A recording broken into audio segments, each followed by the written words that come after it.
ಬಾದಾಮಿಲಿ ನಮ್ಮಪ್ಪ ಹಾಕಿರೋ ಚಾಲೆಂಜ್ ನಮ್ಮಮ್ಮ ಕಂಪ್ಲೀಟ್ ಮಾಡಿದ್ರಲ್ವ, ನೋಡೋಣ ಬನ್ನಿ. ಸೊ ನಾವು ಬಾದಾಮಿ ಕೇವ್ಸ್ನ ಎಕ್ಸ್ಪ್ಲೋರ್ ಮಾಡ್ತಾ ಇದ್ವಿ. ಫೋರ್ತ್ ಮತ್ತು ಥರ್ಡ್ ಕೇವ್ ಆಗಿತ್ತು. ಇವಾಗ ನೆಕ್ಸ್ಟ್ ಸೆಕೆಂಡ್ ಕೇವ್ಗೆ ಹೋಗ್ತಾ ಇದ್ವಿ. ಸೆಕೆಂಡ್ ಕೇವ್ ಬಂದು ವಿಷ್ಣು ಟೆಂಪಲಿಗೆ ಡೆಡಿಕೇಟ್ ಆಗಿರೋದು, ಆದರೆ ಅಲ್ಲಿ ವಿಗ್ರಹನೇ ಇರಲಿಲ್ಲ.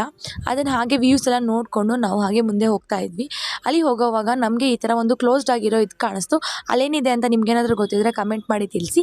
ನಾನು ಹೇಳಿ ಚಾಲೆಂಜ್ ಇದೆ, ನಮ್ಮಪ್ಪ ಅಂದರೆ ನಿಂಗೆ ಹತ್ತಕ್ಕಾಗಲ್ಲ ಅಂತ.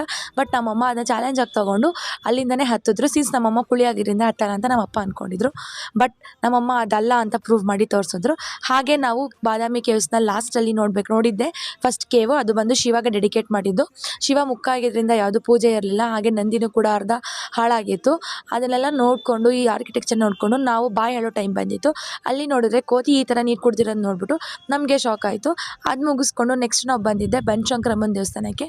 ಒಬ್ವಿಯಸ್ಲಿ ಬಾದಾಮಿಗೆ ಬಂದಮೇಲೆ ಬನಶಂಕರಿಗೆ ಬರಲಿಲ್ಲ ಅಂದರೆ ಹೇಗೆ ಅಂದ್ಬಿಟ್ಟು ಬನಶಂಕರಿ ದೇವಿನ ನೋಡೋಕ್ಕೋಸ್ಕರ ನಾವೆಲ್ಲ ಬಂದಿದ್ದಾಯಿತು.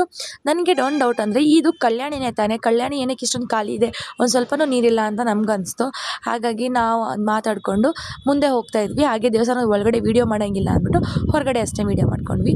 ಆಮೇಲೆ ಫೇಮಸ್ ರೊಟ್ಟಿ ಊಟನೂ ಕೂಡ ನಮ್ಮಪ್ಪ ಟೇಸ್ಟ್ ಮಾಡಿ ಸಖತ್ತಾಗಿದೆ ಅಂತ ಹೇಳಿದ್ರು. ಹಾಗೆ ರೊಟ್ಟಿ ಊಟ ತಿಂದ್ಕೊಂಡು ನೆಕ್ಸ್ಟ್ ನಾವು ಮಿರ್ಚಿ ಮಂಡಕ್ಕಿ ತಿನ್ನೋಕೆ ಹೋಗಿದ್ವಿ.